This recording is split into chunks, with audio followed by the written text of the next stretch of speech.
Bonjour les amis. Alors, vous voyez ce beau paysage. Moi je me suis arrêté un peu parce que vous le voyez peut-être, là il y a un vent pas possible, ça fait déjà plusieurs jours. Un vent qui vient du nord. Et donc ça souffle vraiment méchamment. Il va pleuvoir, évidemment ça recommence demain. Donc je me suis quand même décidé, malgré que ma sciatique s'est réveillée. Et puis bon, ça permet un peu de voir cette moto. Parce que d'habitude je peux pas vous montrer vraiment. On va mettre la centrale de clignotant, tiens, ça va nous faire un peu sapin de Noël. Voilà, c'est petit pas beau ça. Ouais, sur la Multistrada, la nouvelle, ils ont fait ça maintenant, ils ont mis des feux comme ça. Bon, ils sont pas à défilement, hein, parce qu'on peut pas tout avoir pour ce prix-là. Donc aujourd'hui, je vais vous parler de ce que j'appelle moi les trois catégories de gens qui prennent de la moto. Il y a les passionnés, comme moi, c'est-à-dire qui veulent essayer toutes sortes de motos, qui changent. Il y a ceux qui font des trajets domicile, donc c'est plus un besoin. Et puis il y a ceux qui s'en servent pour les loisirs, c'est-à-dire souvent l'été, hein, parce qu'évidemment après il fait froid, donc des fois ils l'assurent que pour 6 mois la moto. Ah, j'avais pas vu qu'il y avait quelqu'un là. Bon, je vais l'arrêter, on s'entendra mieux. Donc la première catégorie des passionnés, c'est-à-dire qu'on peut dire que tout le monde est passionné. Si vous passez votre permis, c'est que... Enfin, il y en a, c'est plus par besoin qu'autre chose. Et il y a ceux qui ont un coup de cœur pour une moto, puis qui se décident à passer leur permis.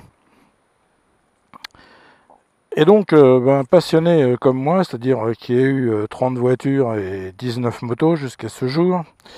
Bon, évidemment... à chaque fois, je suis tenté par une nouvelle moto. Vous voyez, celle-là, j'avais craqué à l'époque.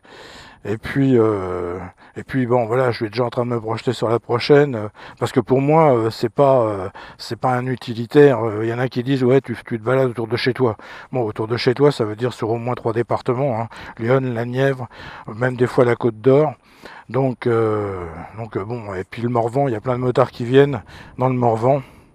Donc ça reste quand même... une belle région. Bon, surtout que j'ai habité dans l'Aube aussi. Bon, là, c'était beaucoup moins intéressant. Bon, vers Troyes, il y a quelques lacs. Mais enfin, bon, surtout de la campagne avec des tracteurs, des routes défoncées. Ici, c'est relativement correct quand même. Donc, voilà, je change. Bon, parce que pour moi, c'est un jouet. Hein, c'est juste... alors, au bout d'un moment, quand je banalise ce jouet, bon, j'ai envie d'autre chose. Après, si j'avais des gros moyens, j'aurais plusieurs voitures, plusieurs motos. Bon, enfin bref, on fait déjà, c'est déjà bien, je pense, je me plains pas. Donc, vous avez des gens comme moi, et vous en avez même qui achètent des motos qui sont même pas motards et qui les mettent dans leur salon. Moi, j'ai un commercial qui m'a dit qu'il avait un client, il avait acheté une Panigale, il l'avait mis dans son salon. Et j'ai vu des photos sur le Bon Coin de gens, la moto, elle est dans le salon. Donc, c'est quand même très fort, hein, parce que là, c'est-à-dire qu'ils s'en servent pas. Donc il y en a qui ont acheté la Diavel Lamborghini là, à 40 000, ils essaient de la revendre 60. Enfin bon, bref, il faut vraiment tomber sur un innocent. Mais toujours est-il que, bon voilà, ça c'est une passion. Et donc la passion, moi c'est passion mais à rouler, hein, donc par tous les temps. Vous voyez, même là il fait 7 degrés. Bon, il y a du vent, ça va, bien couvert, c'est pas... Bon, après les road trips, j'en ai fait quand j'étais jeune. J'ai fait des road trips quand j'avais 20 ans, et presque 40 aussi, avec un copain qui avait un GSX-R, j'avais un 1000 CBF, Honda 1000 CBR 1000F, et on a été en Auvergne, on a été sur la Côte d'Azur, on a été jusqu'en Italie, on est allé dans le Marais Poitevin, je connais des gens, bref, on a pas mal circulé, on roulait comme des malades, chose qu'on peut plus faire.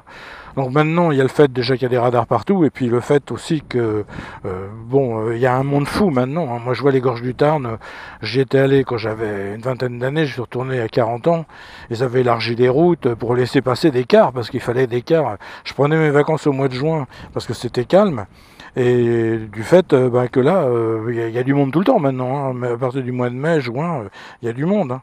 Bon, je vais regarder si quand même cette caméra elle fonctionne, parce que ça pourrait être gênant, sinon oui ça va. Aujourd'hui elle n'a pas décidé de tomber en panne, c'est bien. Donc, voilà, maintenant, bon, à 72 ans bientôt, les road trips, puis voilà, je veux dire, il y en a qui disent vrai motard, pas vrai motard. Barbecue, il a fait une vidéo là-dessus. Vous faites ce que vous voulez. En fait, je fais pas le tour du pâté de maison, puis chacun fait ce qu'il veut avec son argent. Donc, moi j'en profite. De toute façon, mes balades, elles font au moins 100 km, vous voyez, donc il y en a beaucoup qui font pas ça. Donc ça, c'est la passion.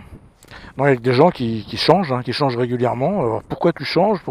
Ben voilà, parce que je la garderais bien, mais il y a des motos que j'aurais gardées, hein. J'aurais bien gardé la Monster, j'aurais bien gardé la Multistrada, vous voyez, pour vouloir en racheter une, alors que la 1260 S, elle était bien mieux en bicylindre que la V4. Mais enfin bon, voilà, c'est comme ça, hein.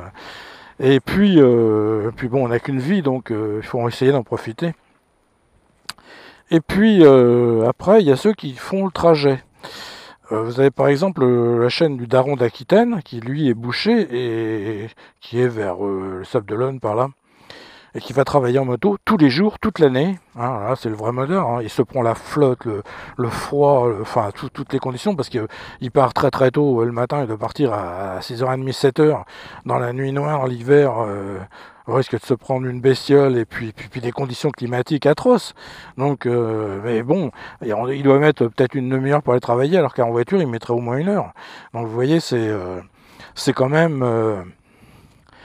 c'est un des intérêts. Alors, en plus, évidemment, il faut être passionné de moto quand même, hein, parce que vous achetez pas ça. Bien que dans Paris, il y en a que, voyant qu'ils pouvaient plus rouler, ils ont fini par se prendre un scooter, vous savez, genre T-Max, un truc comme ça. Bon, sans vraiment être passionné, et bon, il y a eu quand même pas mal d'accidents, hein. Vous voyez, c'est beau la région là, hein, quand même, hein. Parce que bon, on rigole, mais il y a quand même de quoi quand même se balader, hein. Et donc, il y a ceux qui prennent ça et qui font des trajets tous les jours avec leur moto, et voilà, ils gagnent du temps. Donc ceux-là, alors évidemment, est-ce que le week-end ils s'en servent encore? Des fois, quand vous avez fait 5 jours de moto par tous les temps, vous êtes moins motivé, mais enfin bon, après, voilà, c'est... Et puis la dernière catégorie, c'est le loisir, c'est-à-dire c'est des gens bon, qui ont bien aimé, peut-être qui ont essayé un jour un deux roues, puis qui se sont dit tiens je passe mon permis, mais eux ils veulent rouler que dans de bonnes conditions, et ils font 2000 km maximum par an, juste au beau jour. Bon, c'est pas pour ça que c'est pas des vrais motards, quand ils sont sur leur moto c'est des motards, c'est tout, hein. Donc... Donc vous voyez, c'est les 3 catégories de motards, d'après moi, et aucune n'est blâmable, etc. Donc, hein. Mais toutes ces histoires, bon, c'est pour ça que je dis il y a quand même des gens, c'est comme toutes les catégories de gens, hein, qui sont un peu limités, à mon avis, mentalement. Il faut qu'ils jugent les autres, parce qu'on fait pas comme eux, on s'habille pas comme eux, on n'achète pas la moto qu'eux ils ont, etc. Bon, enfin, il faut arrêter la plaisanterie. À un moment donné, chacun fait ce qu'il veut avec son argent, et puis voilà, quoi. Bon, moi, ça va pas pouvoir durer très longtemps. Vous voyez, là, je vous dis que j'ai ma sciatique qui se réveille. Il y en a, ils ont des problèmes d'articulation dans les mains. C'est atrocement douloureux. Donc, à un moment donné, il faudra arrêter, hein, il n'y a pas de doute, hein. Donc, j'en profite. Surtout que, bon, je pense que ça, tout le monde le voit, les prix, ils augmentent, mais en plus, la qualité diminue de plus en plus. Et puis, les normes anti-pollution fait que, on a des motos de plus en plus aseptisées, avec des accélérations linéaires, ça vient. Bon, heureusement qu'avec 100 chevaux, là, sur une moto, ça va être 200 kilos, ça vous propulse quand même assez loin. Mais enfin, et puis bon, en plus, les gens roulent pas très vite à moto. Moi, je croise des motards, bon, il y en a quelques-uns, là, qui vont vers le lac des Sétons, etc., où il y a plein de virages où je vous ai déjà emmené, et qui roulent fort, parce qu'ils sont avec des copains. Bon, mais enfin, c'est des petits jeunes, généralement, hein. Tiens, mes vélos que j'ai dépassés tout à l'heure, on m'a dit, là. Donc voilà, quoi, ce que je pouvais vous dire. Bon, je vais repartir un peu, parce que je vois que mes cyclistes arrivent, et puis bon, on se retrouve peut-être un peu sur la route. Voilà. Allez, moi je vous avais pas montré mon casque, mais c'est difficile de le montrer là, je sais pas si vous voyez. Bon, enfin bref, c'est un casque. Alors là, on est à Moulins-en-Gilbert. Bon, je vais faire une petite balade, mais certainement moins grande que ce que je fais d'habitude. Alors là, vous voyez, on dirait qu'il y a un ciel bleu, il y a quelques nuages qui arrivent, mais enfin ça va être de pire en pire. Il y a 2 jours, j'ai voulu sortir la moto. Il y avait le même vent, le même temps, mais ça devenait tout noir, après ça devenait tout bleu, après tout noir. À un moment donné, j'ai dit bon, allez, je sors. Heureusement que j'ai regardé par la fenêtre avant de partir, il commençait à tomber des gouttes. Alors il y avait des ondées ponctuelles comme ça. Je me suis dit, je vais pas me prendre la flotte en plus du froid, donc j'ai laissé tomber.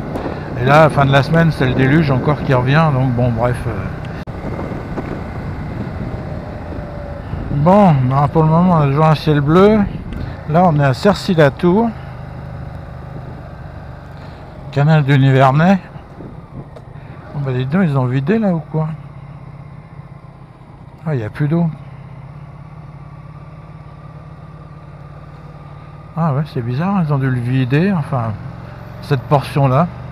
Ah, d'habitude, c'est plein d'eau, hein. Bon, voilà, les amis, je suis revenu à mon point de départ. Bon, en gros, j'aurais fait 80 km. Allez, la route est déformée. Vous voyez, ça saute, mais merci les suspensions Öhlins. Bon, je vais vous laisser là-dessus parce que là, il y a un vent pas possible. Même moi, j'ai du boucan dans mon casque. J'espère que cette vidéo vous aura plu. Et je vous dis à plus.